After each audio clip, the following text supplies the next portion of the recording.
In today's video, I'm going to be using LuxArchival sanded art paper by Aliona Nicholson for the first time, and I'll be giving my opinions on that while I'm drawing this African elephant.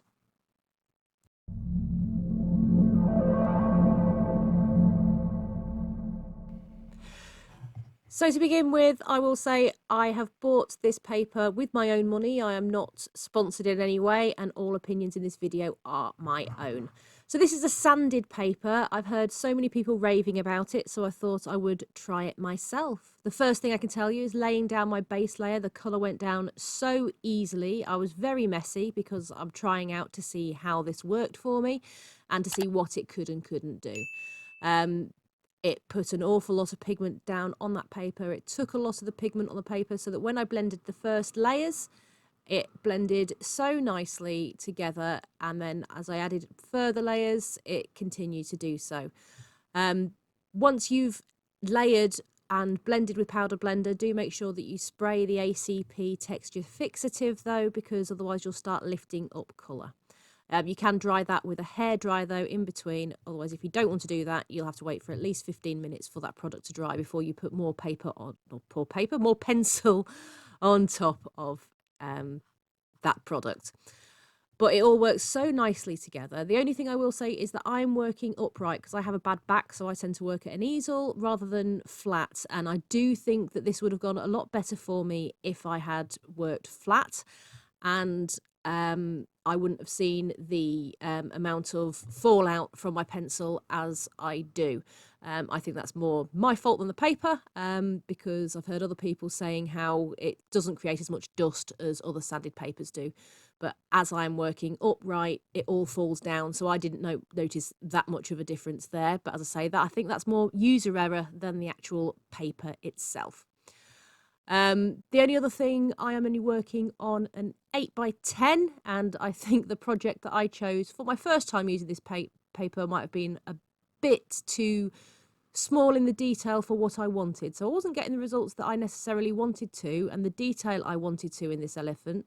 But I think that it's because I've tried to do such a big animal in such a small space, and being that it is sanded paper, I think I was asking an awful lot of it there and of my skill as well. To be able to do that. But as you can see, as these layers are going down, they're going down so nicely, they're blending out beautifully, and you can just keep going. You just keep adding more and more and more. It is taking so many layers and so much pencil. The texture fixative obviously helps because it does add a bit more bite back to your paper, but I honestly don't think that the paper needed the bite, it just needed the fixative. It took so many layers as I was building. So I did what I always do with my colour pencils. I mapped out my lights and darks first, blended them out, and then I'm starting to build detail over those. Being that this is a sanded paper, you really can add your lights over your darks with absolutely no problem whatsoever. The lights over the darks absolutely beautifully, and then vice versa. And it just felt like I could keep on going like that forever if I wanted to. It really did take an awful lot of my colour pencil and still felt like I could have carried on going when I finally finished doing my drawing. So I am really liking this stuff. I say I would like to do a project where it is flat to see what difference that makes, because I think that would make the blending even more amazing, because more of that pigment would still be on that paper and wouldn't be falling off with fallout. As you see, as I layer, I am making sure I'm spraying the texture fixative in between, because once you've blended too far, you start lifting pigment rather than adding it. So before you get to that stage, just make sure you do use the fixative on that layer to set it in there before you carry on going.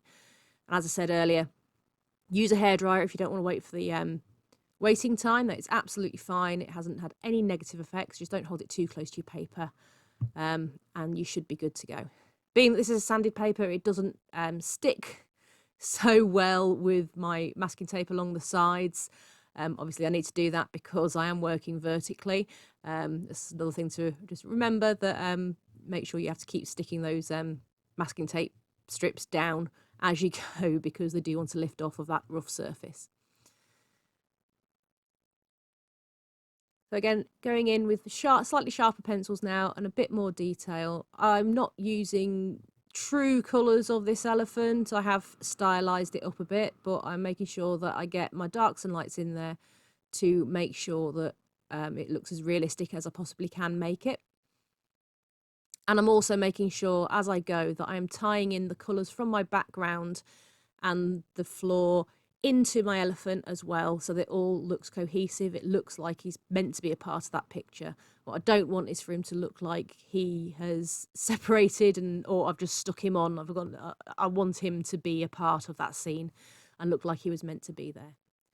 You just saw me then using my putty eraser, my kneaded eraser. That works so nicely on this paper. I was surprised that any of the fallout that I got, or any layer that I wanted to lift before I fix it down, lifts so nicely on this paper. So even though it seems to go down really, really thick, it lifts right back up with a putty, with a kneaded eraser. I was really surprised, and I thought that was a really good thing. I'll say I've never been disappointed with any of the brush and pencil products that I've tried so far, and this is not an exception. I'll say any of the problems that I did have with the paper were more user error than the paper's fault itself, because I was playing with it a bit and experimenting to see how far I could go, what I could do, and what this paper would allow me to do. And I say it is wonderful stuff. I just think that I've made the elephant slightly too small. I think if on the size of paper that I'm using, if I'd just done, say, a study of the head, blown it up or changed it slightly in the composition, that I'd have been able to get amazing details into this. I think I was just trying to work far too small for a sanded paper. That's not the paper's fault, that's mine. So again now, as you see, back over with my darks and my lights, and then back over my darks with my lights, and vice versa, because this paper is really letting me build up my shadows, build up my highlights, go back over them. If I don't like something, or something has gone slightly wrong, or I've gone over a line I shouldn't have gone over, I can correct it with absolutely no issue whatsoever. It's really, really, really fun. It's really good. I do like that about this paper. It is so forgiving, and you can adjust things as you go. Whereas if I was working on a hot press watercolour paper, pretty much once I've made that decision, there's not a lot I can do about it. There are some things to try and help, but not an awful lot. So I did like that about this paper. I also was brave enough on this paper to try grass for the first time. I don't really do grass quite often. I just, again, worked in layers. I put my mid-tone down first, and then a highlight, and then a dark, and I made sure I worked in rows. The grass sort of grows in rows. Look at your reference photo and you'll see that. And I made sure that I probably use about 5 or 6 colours in that grass in the end. If you are doing grass or anything like that, make sure you're working in rows and use no less than 3 colours. You need a dark, a medium and a highlight, barest minimum. Otherwise you're really going to struggle. You can see again on this side that I'm doing now, working in rows across. It'll make it, once you've built up your lights and your darks, it looks far more natural that way. When I'm working on the wrinkles of the elephant, I'm putting down my darks first. I'm going in where the wrinkles and the lines are, adding those dark colours in first, and then I'm going in with my different colours, and my highlights are the last thing that I'm putting in. I can do it this way because this paper is letting me add those highlights over those darks. If I was drawing this on watercolour paper, I'd be a bit more conscious about where those lights and darks are and how I was blending them. And I'd also probably be going through with touch-up texture and titanium whites if I was doing this on watercolour paper as well, to really lift out those highlights if I'd gone too far. On this, I didn't need to. I could have gone in at the end with the touch-up texture and titanium white to add extra bright whites if I'd really wanted to. I didn't see the need in this piece because, as I say, this paper was so amazing for allowing me to add those lights right back over those darks that I could build it up again. And if I put a layer down and it wasn't quite right, I could use my kneadable eraser to lift that colour before I added the fixative. So I'm using a lot of the brush and pencil powder blender throughout this piece. At the very, very end, I'm going to be using some OMS. just to see how that works on this paper as well, because that's my preferred blending method normally. But you can actually use the OMS, the odorless mineral spirits or pencil blender, alongside the powder blender. You just need to make sure you've got a good layer of the fixative down before you start using your solvent. If you don't, you'll end up with a bit of a pasty mess on your paper, which isn't the end of the world, but it really isn't ideal. But again, this paper is so forgiving, you can do an awful lot to it, and you can still correct an awful lot of things if you mess up, which I have a tendency to do. I think we all do at least a couple of times through a piece, and just working out what you're going to do to fix it. But I say this paper I found so forgiving that I really didn't even feel a panic when I didn't do something quite right or a layer was looking a bit off. I was really, really happy with the fact that I could just spray the fixative over it and layer again, and everything worked out fine. So I will definitely be recommending this paper. I really, really have been enjoying using it. I'll definitely do another piece, slightly more bigger, with it in itself, so that I can concentrate on that detail more. And I'll use OMS a bit more on that one as well to really see what I'm doing. And I'll probably try and work flat if my back will let me on that one. As I say, I think that the blending will be an awful lot smoother and nicer if I was working flat.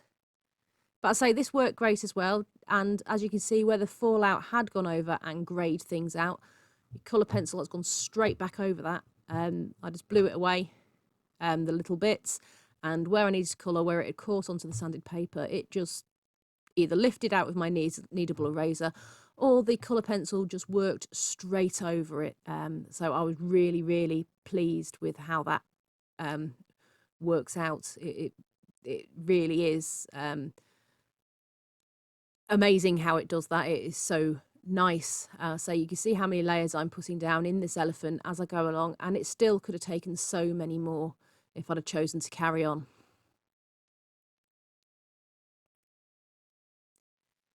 I'm just finishing off the shading on the back foot there now, and I'll add some more highlights throughout his trunk.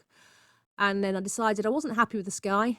I wanted to lighten that up a little bit. I thought it was just a little bit too dark for what I wanted, but I still wanted it a purpley grey. So messily again, because I want to see what this paper can do, I went over with all of my pencils. I would never normally recommend being this messy at all with your colour pencils for if you want them to blend nicely, because 9 times out of 10 they won't, but this paper really did let me. So I'm just putting the final bits of grass in and a bit more shading in the path, and then I'll go through and I'll spray my texture fixative again once all these highlights are in. There it is. And then once that had dried completely, I've gone back over it again to lighten it up, because I wanted to try my OMS on it, and as you can see, it blends out like a dream. I was so impressed with this paper. So that's my elephant done. As you can see, everything blended so nicely. The OMS worked amazingly well. It didn't even start warping or buckling the paper. It held it nicely. Did take a bit longer to dry than it normally would, but I am so happy with this paper.